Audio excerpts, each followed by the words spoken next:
தாய்மார்களே, தந்தைமார்களே, அண்ணன்மார்களே, தம்பிமார்களே, ஒரு ஜான் வகுத்துக்கு என்ன பாடுபட வேண்டியதா இருக்குது. ஏதாவது போடுங்க ஐயா. ஐயா ஐயா.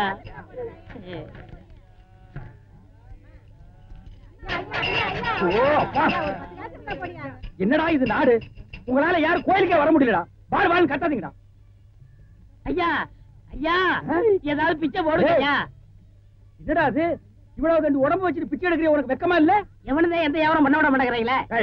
அவன் இவன் ஏடா உடம்பு பேசணும் அப்படியே எத்திரும் பாத்துக்க.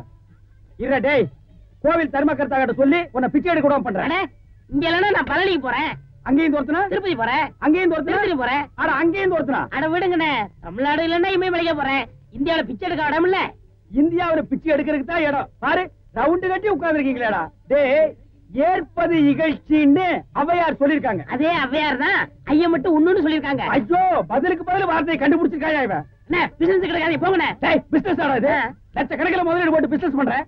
உனக்கு முதலீடு ஒரு கையை ஒரு தட்டும் தானடா. ஐயா பிச்சை கொடுங்க ஐயா.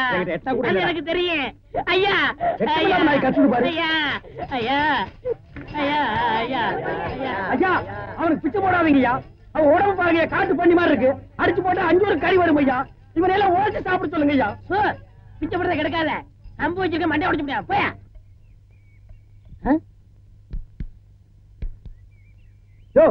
ஓயா, நானே அந்த வந்து அடுத்த திருப்பலான் இருக்கேன். நீ வேற வந்து உயிரை வாங்குற. போய் தரையா. வடிவேலு இங்க பாரு. என்னன்னு பிச்சைக்கார மாதிரி ஆயிட்டா? என்ன ஆச்சு உனக்கு? எனக்கு ஒண்ணும் ஆகல, நான் நல்லா தான் இருக்கேன். ஒரு நாள் வேலை வெட்டிலன்னு கோயில் திரையில படுத்து இருந்தேன். சரி, முடிச்சு பார்த்தா துண்டு நிறைய காசும் ரூபா நோட்டுமா கிடந்துச்சு. பிச்சைக்காரன் நினைச்சு போட்டு போயிட்டாங்க. ஆனா இந்த ரூட்டு நல்ல ரூட்டா இருக்கேன்னு அதையே நான் ஃபாலோ பண்ணிட்டேன். பத்தியா, தினமும் இவ்வளவு ரூபா வந்து விழுது. இப்ப கூட நான் பேங்க் தேடி போயிட்டு இருக்கேன். பேங்க் போய்கிட்டியா? அப்ப இவ்வளவு பணத்தை வச்சு என்ன பண்ண போற நீ? அதான்டா ஒண்ணும் புரியல. எங்கயாவது வட்டிக்கு விடலான்னு பாக்குறேன். 2 வட்டி தான். நல்ல பார்ட்டியா இருந்தா சொல்லு. 5 வட்டி எல்லாம் கேட்க மாட்டேன். குஷ்டம் வந்துடும். உனக்கு ஏதாவது போடுறேன். உனக்கு போறியா? சொல்லி தோணுடா. அப்படியா? ஆமா. இப்ப என்ன செய்யறோம்? நேர டவுனுக்கு போறோம். பேங்க்ல போய் பணத்தை போடுறோம். நல்ல உடனே போய் சாப்பிடுறோம். வா. ஒண்ணுமே புரியல எனக்கு. புரியும்டா, வா.